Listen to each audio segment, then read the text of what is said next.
Monsieur le Président de l'Assemblée nationale, Mesdames et Messieurs les députés, conformément à notre pratique républicaine, c'est à nouveau pour moi un honneur d'être devant votre auguste Assemblée pour partager avec vous l'état général de notre nation au titre de l'année 2022. L'année dernière, à pareil moment, notre optimisme était légitime quant à une reprise de l'économie mondiale après les affres de la pandémie de Covid-19. J'avais néanmoins indiqué que notre pays devait encore relever deux défis majeurs, l'un sécuritaire et l'autre sanitaire. Un an après, où en sommes-nous? S'agissant du défi sanitaire, il est loisible de constater que le monde se remet globalement de la pandémie de Covid-19, grâce notamment aux avancées de la science, même si la vigilance doit rester de mise. Quant à notre système général propre de protection sanitaire, notre pays est encore loin d'assurer le minimum nécessaire. Cependant, la dynamique en cours et nos efforts sont de nature et d'envergure encourageantes. En ce qui concerne notre santé économique, la reprise post-Covid amorcée s'est brutalement estompée par le renchérissement des coûts des matières premières, de la logistique ainsi que des produits de première nécessité en raison de la guerre Russie-Ukraine. Conséquence, le pouvoir d'achat des populations s'est trouvé fortement dégradé dans tous les pays du monde. Monsieur le Président de l'Assemblée nationale, honorables députés, cette nouvelle réalité qui n'épargne ni pays riches ni pays pauvres concerne aussi, à bien des égards, notre pays qui, en plus d'y faire face, doit aussi relever le défi sécuritaire. Et sur ce plan, au cours de l'année, nos forces de sécurité et de défense ont été plusieurs fois sollicitées par des velléités djihadistes. Si elles ont connu des pertes de soldats, dont je salue une fois encore ici la mémoire, elles ont surtout opposé la riposte nécessaire pour faire des dégâts massifs dans les rangs de l'ennemi, traduisant ainsi leur bravoure et leur engagement patriotique. Mais, comme vous le savez, elles ont bénéficié, pour tout cela, de l'attention soutenue du gouvernement qui met les moyens d'action appropriés à leur disposition et renforce les effectifs de manière remarquable. C'est ainsi que nous avons recruté en 2021-2022 1800 policiers et 2000 militaires, acquis des équipements modernes et adaptés au contexte, puis entrepris un maillage territorial des casernes, ainsi que l'adaptation de leur taille et de leurs moyens à la menace. Aussi, avons-nous lancé cette année la construction de plusieurs dizaines de positions avancées fortifiées et de 10 bases opérationnelles avancées qui sont des casernes de taille moyenne. Nous avons aussi engagé la réalisation de travaux de fortification sur plusieurs sites militaires dans tout le pays. Le tout, équipement compris, pour un montant global de plus de 80 milliards de francs CFA. Tous ces investissements ont pour objectif de favoriser une projection plus rapide et plus aisée de nos hommes sur les théâtres nécessitant leur intervention en vue d'une efficacité plus grande. En clair, il s'agit de fortifier le pays et de garantir une sécurité optimale à tous. Ces actions seront densifiées encore davantage au cours des années à venir. Par ailleurs, la lutte contre le phénomène djihadiste dans le contexte ouest-africain appelle une action concertée et intelligente des États. En cela, notre pays a été, depuis longtemps, porteur et promoteur d'une stratégie offensive plutôt que défensive pour aller frapper l'ennemi jusque dans ses repères, y compris en territoire étranger. Là-dessus, il est heureux de noter que nous sommes enfin écoutés au niveau régional. Notre action diplomatique ne manque donc pas d'impact. Dans tous les cas, nous travaillons à faire du Bénin une oasis de paix. Monsieur le Président de l'Assemblée nationale, Mesdames et Messieurs les députés, aucun esprit avisé ne devrait s'étonner de cette attention que nous portons à la sécurité.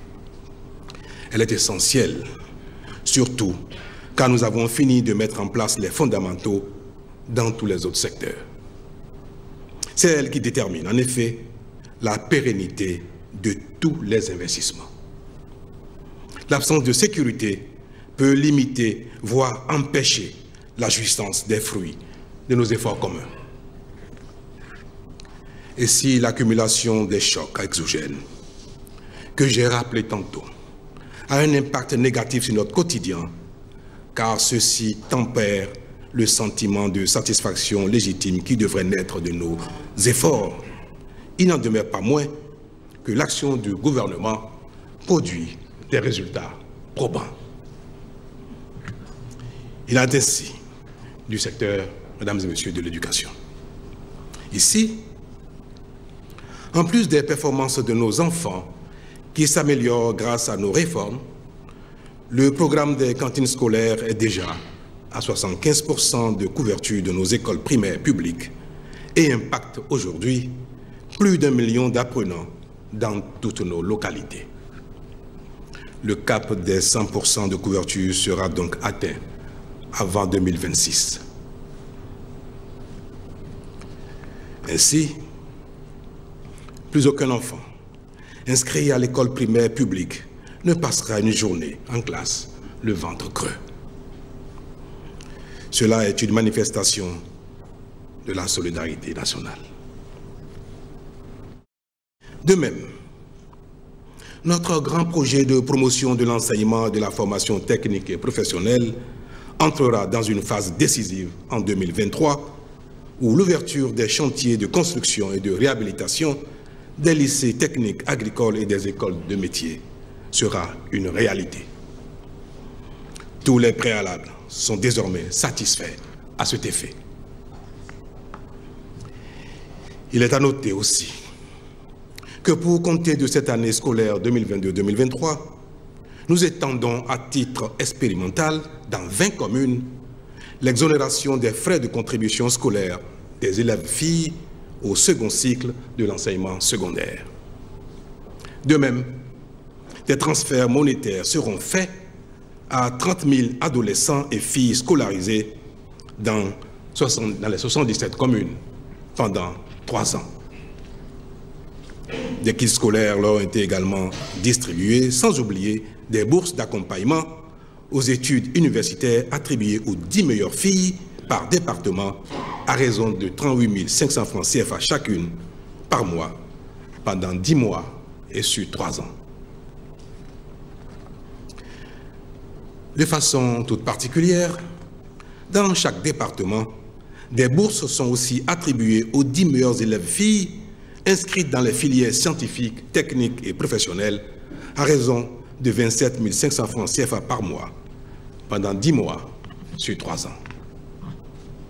Dans le même temps, les réformes engagées au niveau du supérieur ne manqueront pas de produire leur effet sur la gouvernance des universités comme sur la qualité des enseignements. Toutes ces mesures sont destinées à améliorer la formation de nos enfants et à les rendre plus compétitifs sur le marché de l'emploi. Un marché de l'emploi où, en dehors des recrutements au profit des forces de sécurité et de défense, l'État a déjà procédé au recrutement direct de près de 3000 agents dans les secteurs de la santé, de l'éducation et de la justice entre 21 et 22. Sans oublier plus de 3000 bénéficiaires en 2022 du projet d'insertion des jeunes et du programme spécial d'insertion dans l'emploi. À Glodjibé, dans la zone industrielle, c'est déjà plus de 6000 jeunes béninois qui sont employés à un titre ou à un autre. Avant la fin de 2023, nous serons peut-être à 30 000 emplois. Ceci n'est qu'un début qui s'ajoute aux milliers d'emplois générés par les nombreux chantiers publics en cours de réalisation partout dans le pays. Pour revenir à Glodjibé, il s'agit là d'un hub attractif par lequel l'État marque son retour pertinent et son rôle moteur dans la promotion de l'industrialisation.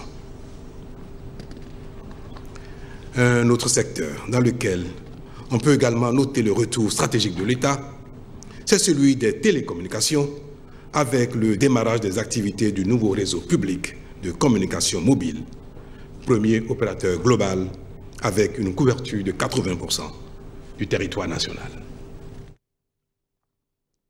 L'action de l'État pour la compétitivité du secteur des télécommunications numériques sera bientôt renforcée par la deuxième phase du projet de déploiement de la fibre optique afin de mailler totalement le territoire pour le haut débit.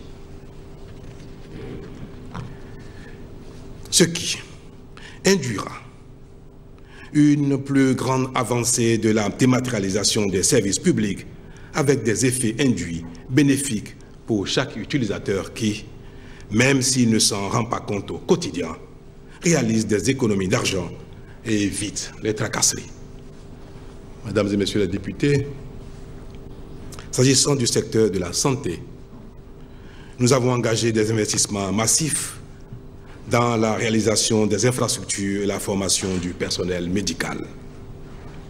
Ainsi, nous assisterons à l'achèvement prochain de l'hôpital de référence d'Abomey-Calavi et à la construction d'autres centres de santé non moins importants. Plus encore, en 2023, nous lancerons la réhabilitation et la reconstruction des 725 centres de santé de notre pays, des centres hospitaliers départementaux, des centres hospitaliers universitaires et des 21 hôpitaux des zones. Cette action d'envergure concerne également la mise aux normes des plateaux techniques. Mais c'est davantage sur la qualité des ressources humaines que nous agissons pour garantir aux populations l'accès à des soins de santé de qualité. C'est ce qui justifie les recrutements historiques effectués et l'installation de l'autorité de régulation du secteur de la santé. L'action de cette dernière sera primordiale pour l'amélioration des pratiques et leur mise aux normes aussi bien dans le public que dans le secteur privé. Dans cette même logique d'accès universel aux soins de santé de qualité, nous sommes aujourd'hui à 57 communes sur 77 où les plus vulnérables d'entre nous, les pauvres extrêmes, commencent à bénéficier de soins gratuits. L'assurance maladie obligatoire, mesdames et messieurs, entrera en vigueur en 2023 pour l'ensemble de la population. À cet effet, le panier de soins de base prendra en compte une gamme variée de consultations, de soins et de prestations, ce qui permettra de couvrir largement les affections courantes et d'apporter plus de quiétude à nos concitoyens.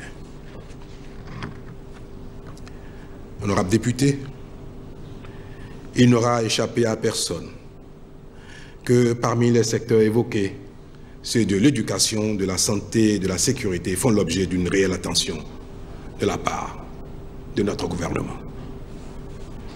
Il ne saurait en être autrement quand on sait combien il structure et conditionne le devenir des communautés.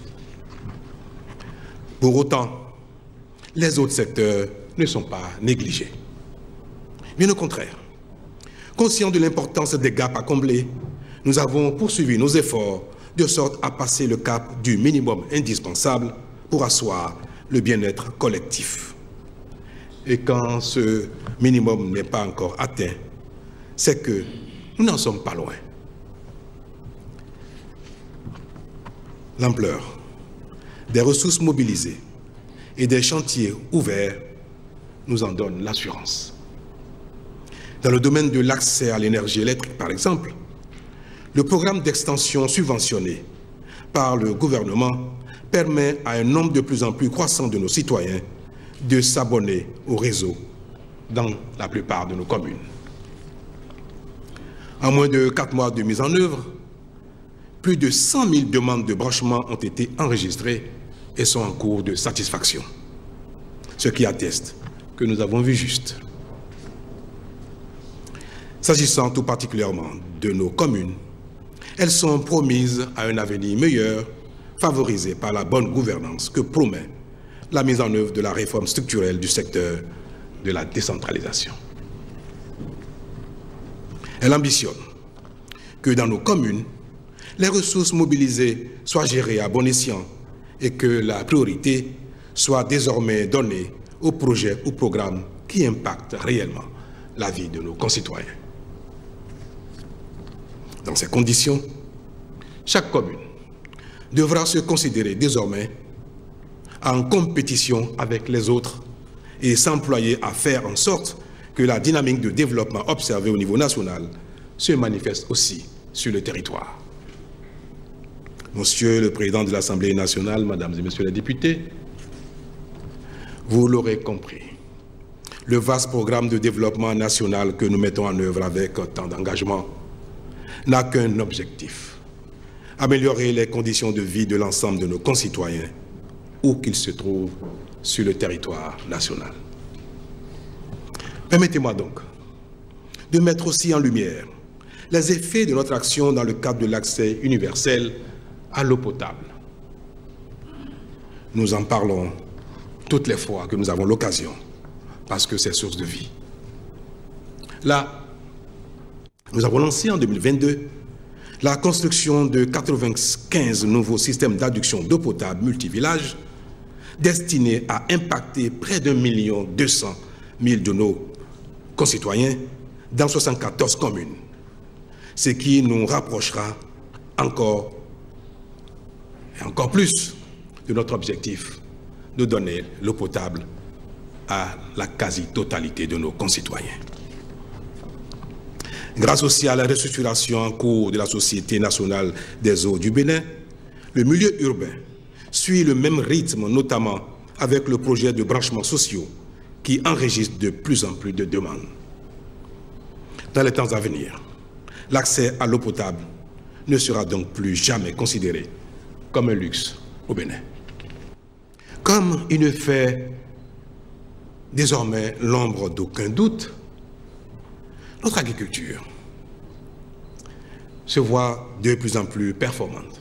Cela est à constater, avec des productions de vivriers constamment en hausse, autant que les cultures de rente comme le soja et le coton. La même dynamique est perceptible en matière de l'élevage, de la pêche. Dans le domaine de l'artisanat, la mise en place de la Chambre des métiers de l'artisanat du Bénin promet un renouveau pour les acteurs et l'amélioration de leurs conditions d'existence. En matière de sport, si dans certaines disciplines, les résultats n'ont pas été à la hauteur de nos attentes, mais globalement, ils sont encourageants. Et nous progressons dans toutes les disciplines sportives. Nous avons foi que notre action qui consiste à créer les conditions objectives pour des performances durables portera à terme ses fruits. S'agissant du cadre de vie et des infrastructures de transport, nous avons poursuivi la mise en œuvre de notre programme d'action et lancé de nouveaux chantiers. D'autres le seront encore en 2023, notamment la phase 2 du projet asphaltage, la construction de nombreux axes routiers pour densifier encore plus le réseau de voies bitumées. Tout ceci pour améliorer davantage la mobilité et procurer plus de satisfaction aux usagers. Cette dynamique vaudra aussi pour le secteur du tourisme, avec les projets récemment lancés et ceux à venir. Assez vite, en 2023, notre politique dans ce domaine prendra toute son envergure. L'agence Bénin Tourisme, pendant ce temps, travaille déjà à structurer l'offre autour de la destination Bénin. Toutes ces performances nous valent l'admiration et la reconnaissance de la communauté internationale, comme lorsque notre pays s'est montré le plus efficace de l'UMOA dans la gouvernance économique et la maîtrise de l'inflation dans ce contexte de crise internationale. Comme vous le savez, le taux d'inflation évalué au Bénin est de 2% et largement en deçà de la moyenne régionale qui avoisine les 7%. Et a lieu de dire félicitations au Bénin entier.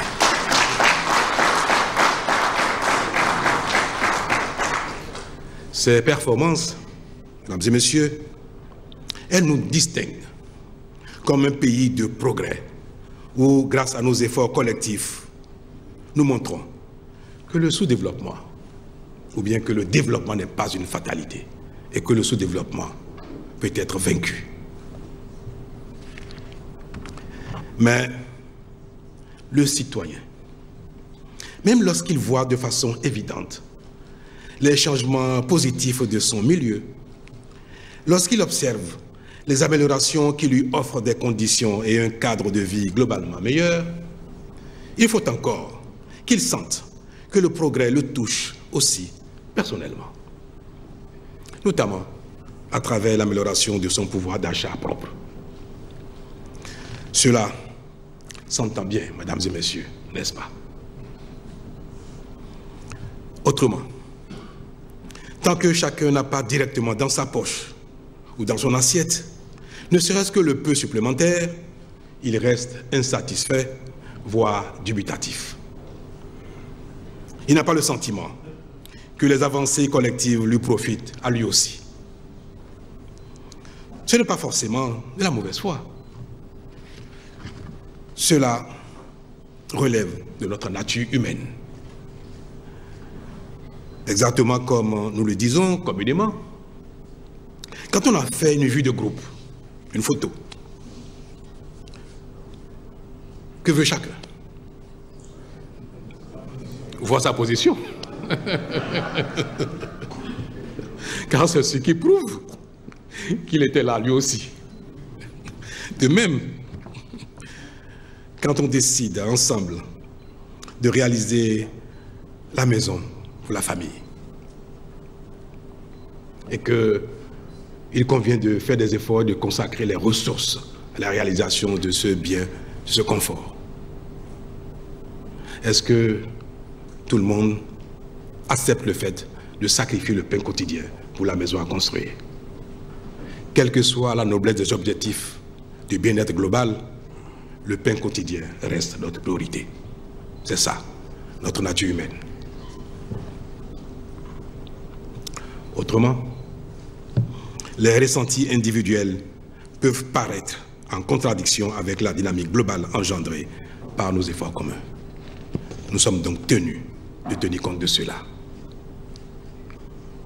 Il est bien de progresser collectivement grâce à la satisfaction des besoins essentiels que sont l'eau, l'électricité, la sécurité, la santé, l'éducation, les infrastructures. Mais il faut encore que chacun, comme je l'ai dit tantôt, ait le plus qui le touche directement et le rassure que le pays progresse effectivement. Le progrès collectif se voit souvent à sa porte personnelle. Mesdames et messieurs, Monsieur le Président de l'Assemblée nationale, voilà pourquoi, ainsi que nous en avons pris l'engagement l'année dernière, nous avons œuvré à concrétiser notre volonté d'améliorer les revenus des travailleurs. Bien sûr, nous avons été retardés pendant de longs mois après nos échanges avec les partenaires sociaux, à cause de la conjoncture internationale née de la guerre en Ukraine, suite à la crise de Covid-19. Mais cela ne nous a pas empêchés Monsieur le Président, Madame et Monsieur la députée, de parer au plus pressé, de dégager d'importantes ressources pour stabiliser l'économie et soutenir le pouvoir d'achat de tous. Nous avons ainsi injecté en subventions directes comme en renoncement aux taxes près de 130 milliards de francs CFA depuis mars 2022, afin que les produits de première nécessité restent accessibles à toute la population.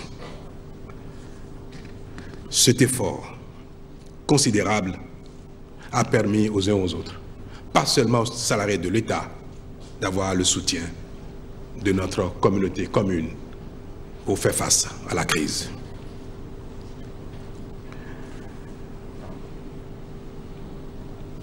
Enfin, comme vous avez pu le suivre hier, le Conseil des ministres a statué sur les propositions qui ont été négociées avec les partenaires sociaux le mardi dernier. Nous avons, avec les centrales syndicales et le patronat,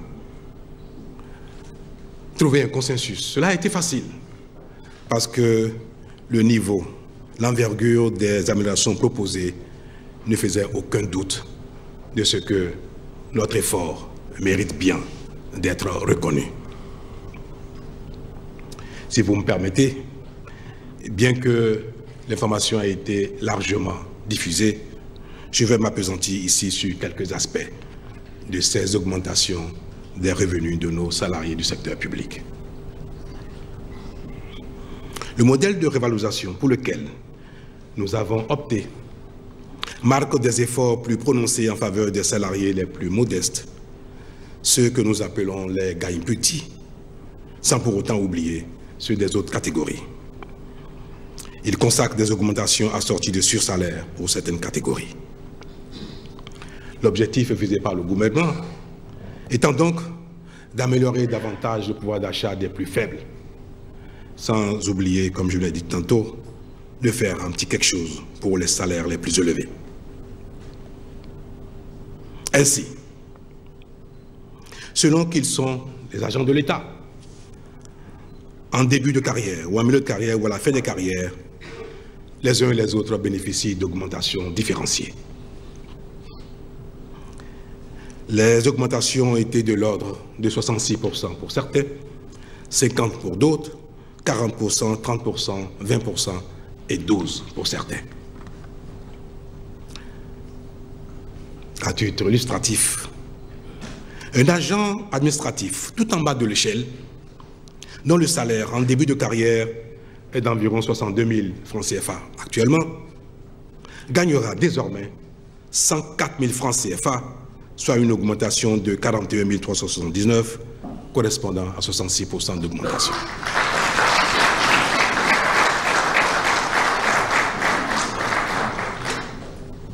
Je voudrais bien le répéter à la suite du compte rendu du Conseil des ministres, qu'un instituteur dont le salaire en milieu de carrière, dont le salaire est de 112 000 francs CFA aujourd'hui, passera à plus de 150 000 francs CFA par mois.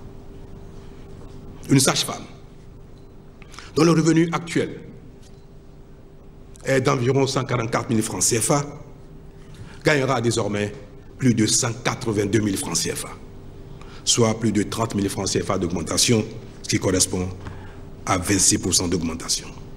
Pareil pour une aide-soignante qui gagnera aujourd'hui 82 000 francs CFA. À partir donc de ce mois-ci, à la fin de ce mois, elle gagnerait plus de 123 000 francs CFA, soit plus de 40 000 francs CFA d'augmentation, représentant plus de 50% de son salaire. Si nous prenons un policier qui aujourd'hui a un salaire de 111 000 francs CFA en milieu de carrière, son salaire passera à plus de 150 000 francs CFA, soit près de 34% d'augmentation. Le militaire de rang, le soldat, qui, tout compris, gagne 91 000, aujourd'hui par exemple, gagnera désormais, à partir de fin décembre, 133 000 francs CFA, soit plus de 46% d'augmentation de salaire. Moi-même, je ne crois pas mes yeux, mes oreilles.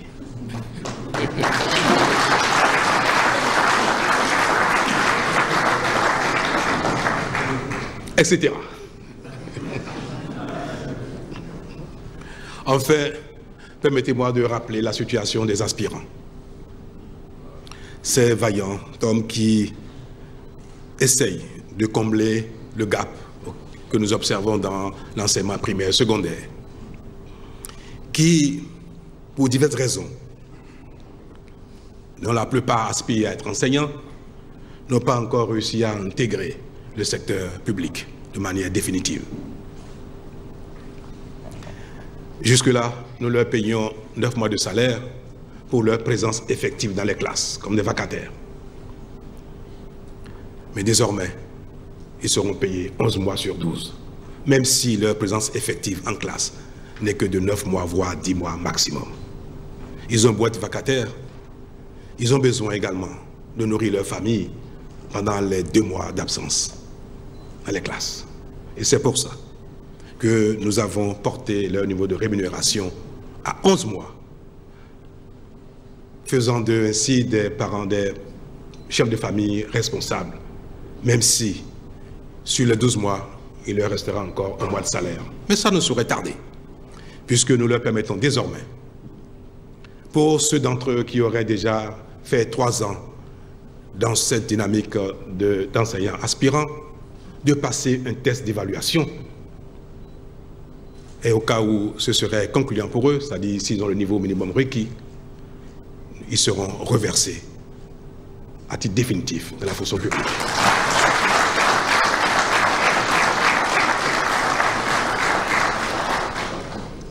Et c'est pour ça que le Conseil des ministres les a exhortés à faire les efforts qu'il faut pour relever leur niveau de compétence afin de pouvoir remplir ce besoin qui, depuis des années, nous fait défaut.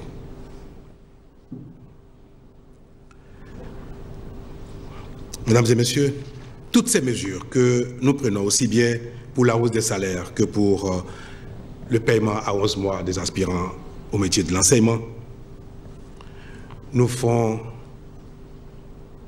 faire un effort financier, à nous tous globalement, de plus de 60 milliards de francs CFA par an. Désormais donc, à partir de 2023, sans compter le mois de décembre qui sera concerné, c'est plus de 60 milliards de francs CFA qui seront injectés à terme de salaire supplémentaire pour nos populations.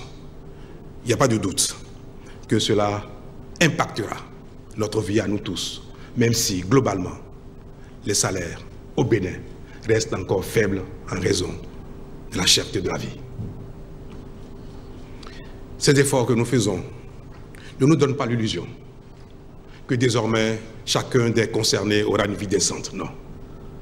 Malgré cela, les revenus demeurent faibles au Bénin. Mais c'est notre parcours. Mais nous avons l'assurance que bientôt, nous ne serons plus aussi misérables. Parce que tout doucement, nous faisons l'effort de sortir de la pauvreté. Et chaque jour, nous en donnons la preuve. Même si, en notre temps, chacun de nous ne connaîtra pas l'aisance, la fortune, le bien-être total, nous avons l'assurance que nos enfants ne connaîtront pas le même sort que nous. Que nos petits-enfants, que nos arrière-petits-enfants et que les générations à venir, grâce à nos efforts et la dynamique en cours, auront un sort différent, une vie meilleure. C'est aussi ça, le sens de la vie. C'est aussi ça, la responsabilité des générations. Œuvrer pour soi, certes, mais davantage pour les générations à venir.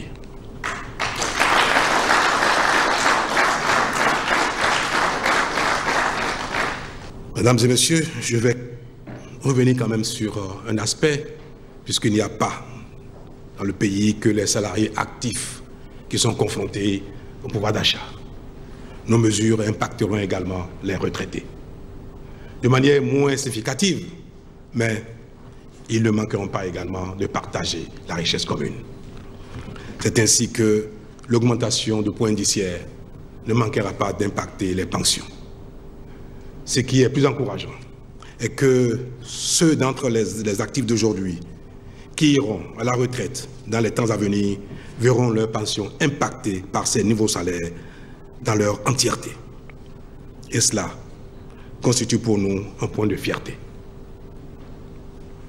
Mesdames et messieurs, je dois vous dire et vous avouer que nos efforts ont pu inquiéter beaucoup.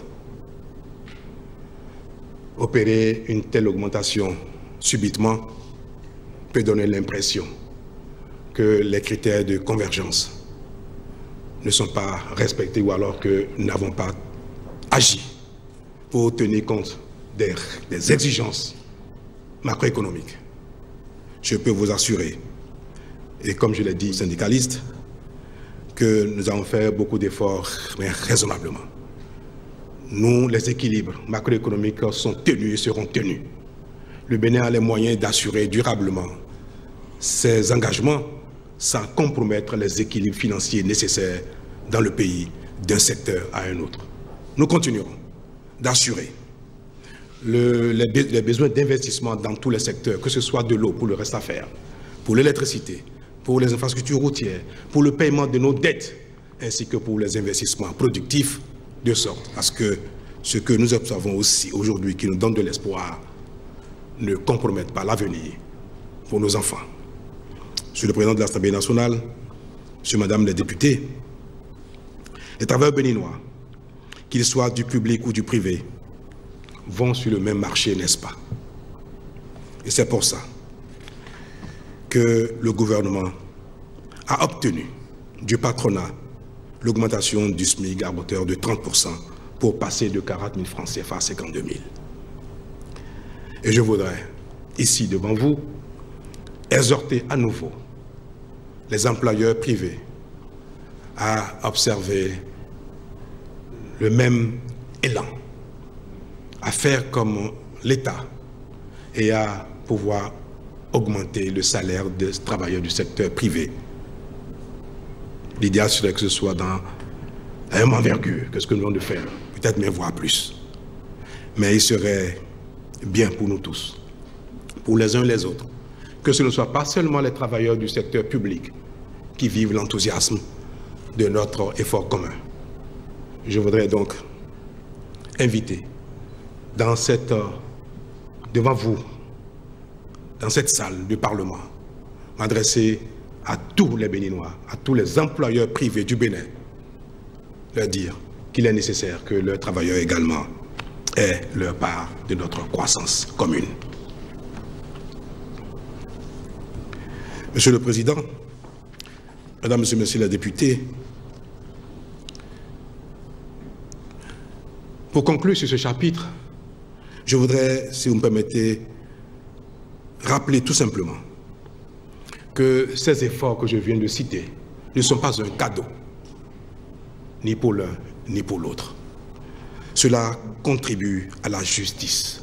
Cela contribue à la juste répartition de la richesse nationale et à la promotion d'un climat de justice sociale, toutes choses permettant davantage de motivation et de meilleures prestations de la part des travailleurs. C'est cela qui permettra à chacun de se sentir concerné par l'effort commun et qui l'amènera à se donner davantage. Mais je n'aurais pas été totalement transparent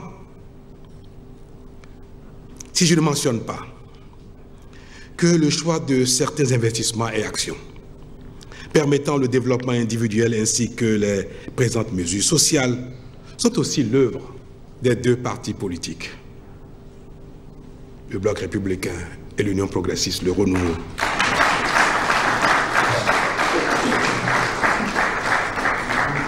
Qui participent au gouvernement et dont les pressions sans cesse de toutes sortes ont contribué à la prise de certaines de ces décisions et à leur mise en œuvre.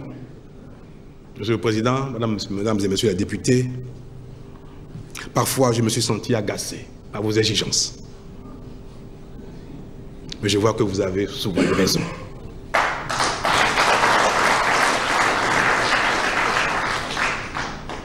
Et c'est pour cela que les partis politiques sont utiles pour la construction du pays.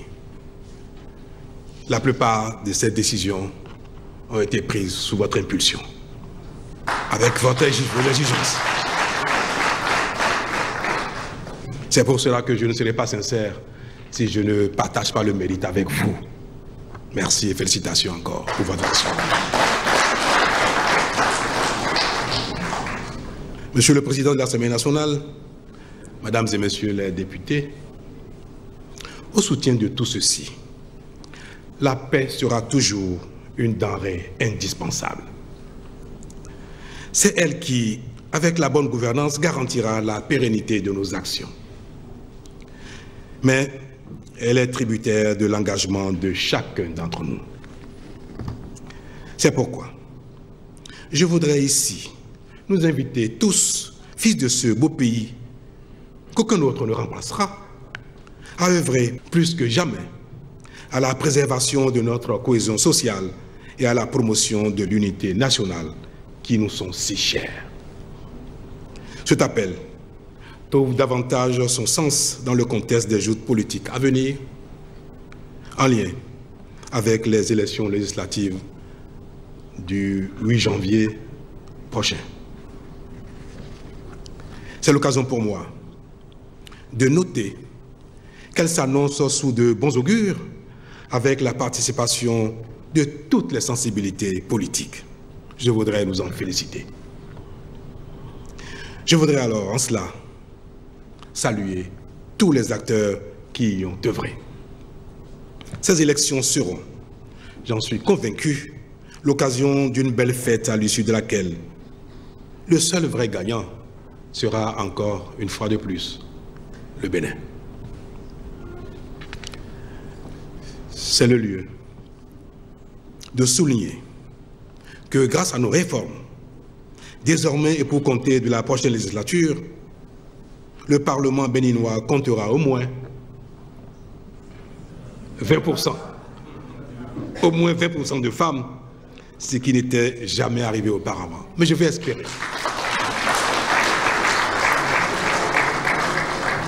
Je vais espérer que le nombre de femmes ne sera pas exactement ce que la loi a exigé, que ce sera bien davantage. Les hommes n'ont pas applaudi.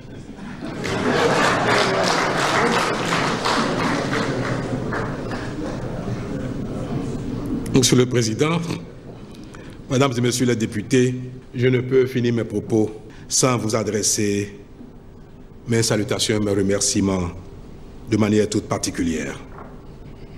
Votre législature a du mérite.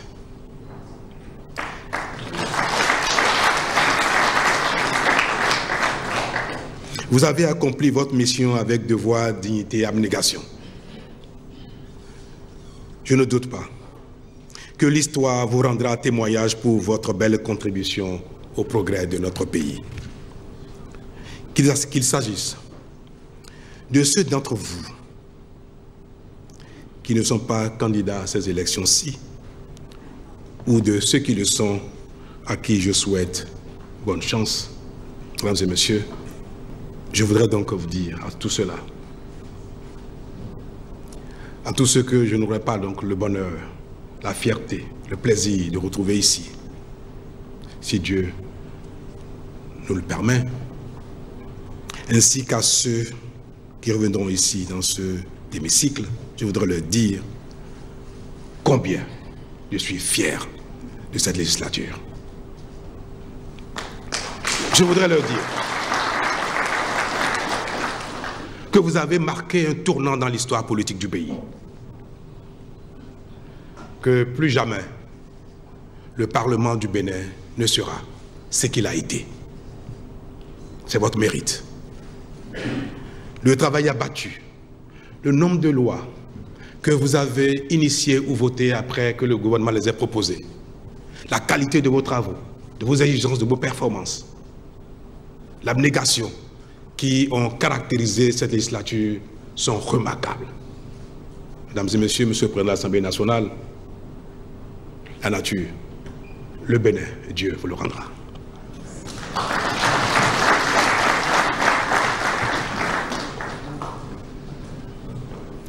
Je ne peux manquer de vous remercier tout particulièrement pour le vote du budget général de l'État.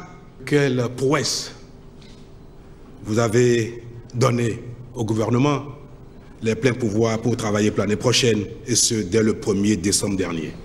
C'était également une prouesse à saluer. Merci encore.